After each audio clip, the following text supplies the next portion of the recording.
Donc après, avec les valeurs qu'on a mesurées, on va interpréter le fonctionnement de la machine, en tout cas si la machine fonctionne correctement. Donc moi j'utilise le tableau récapitulatif du CODZA, hein, manuel dépanneur qui est bien fait. Donc là, pour faire ça, on a besoin donc de relever T0, TK. Donc là on a 5 degrés et 48 degrés. On a besoin de relever la température sortie condenseur qui est 45 degrés, la température entrée d'étendard qui est de 44 degrés, la température sortie évaporateur qui est de 15 degrés, la température d'air entrée évaporateur qui est de 25 degrés, la température d'air sortie évaporateur, donc là on mesure le delta θ sur l'air qui est de 14 degrés.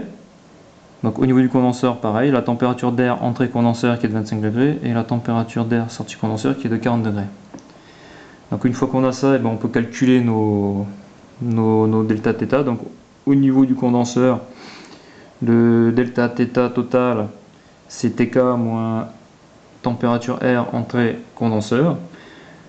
Donc 48 moins 25, on a 23 degrés. Et la valeur correcte d'un delta θ total sur un échangeur à air à détente directe, donc c'est entre 10 et 20. Donc là on voit qu'on a plus 3 degrés.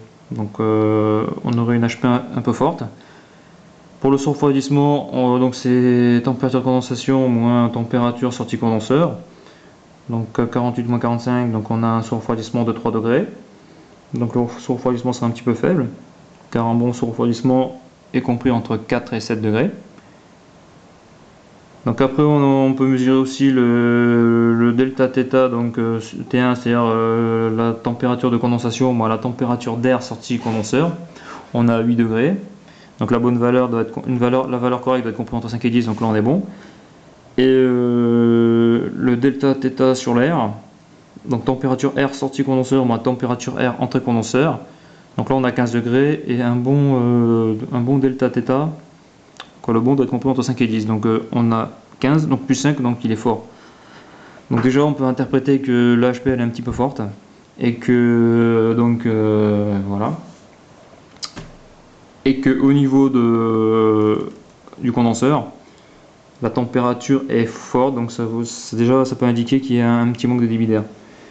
Donc après on va regarder l'évaporateur.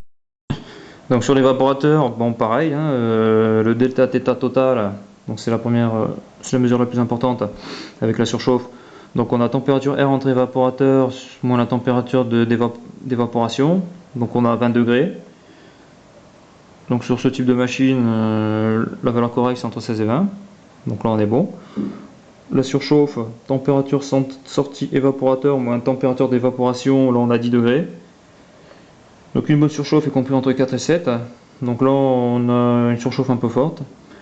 Bon, le problème aussi de cette machine c'est qu'on a déjà une première panne qui est le détendeur qui est trop fort, car on a un pompage qui va de 7 degrés, donc c'est à dire qu'on va de 12-13 degrés à 20 degrés, donc voilà quoi, ça nous fait une surchauffe instable. Et après on a le delta θ, donc température air sortie évaporateur moins température d'évaporation, 9 degrés. Donc là une bonne mesure doit être comprise entre 8 et 10. Donc voilà, après pour l'interprétation, moi j'utilise entre autres le logigramme de dépannage du CODZA, là, c'est-à-dire c'est celui-là.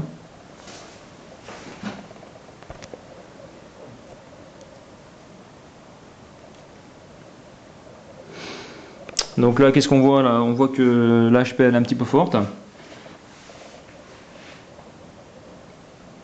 Sur le delta θ le delta θ total sur l'évaporateur est bon, donc la BP n'est pas faible, elle est correcte. Hein.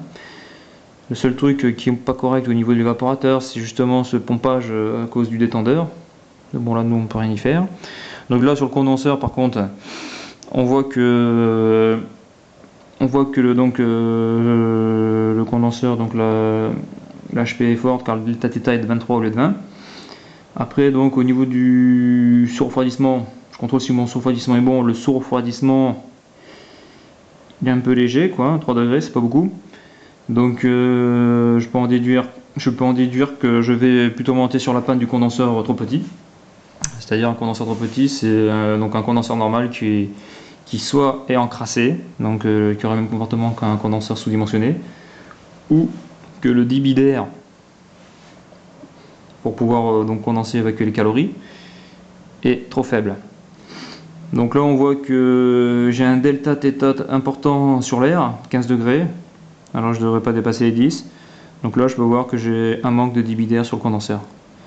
Donc la panne elle est assez simple, comme on a une régulation en plus tout ou rien sur le condenseur, on voit bien que soit il marche soit il s'arrête, donc on n'a pas assez de débit d'air. En plus, on se rend compte que quand on prend les mesures, vu qu'on est sur on va dire une maquette pédagogique, l'évaporateur et le condenseur sont pratiquement sur le même axe, et on a pas mal de recyclage d'air qui, voilà, quoi, qui peut nous fausser nos mesures lorsqu'on les prend, quoi. Voilà, et là il faut faire très attention.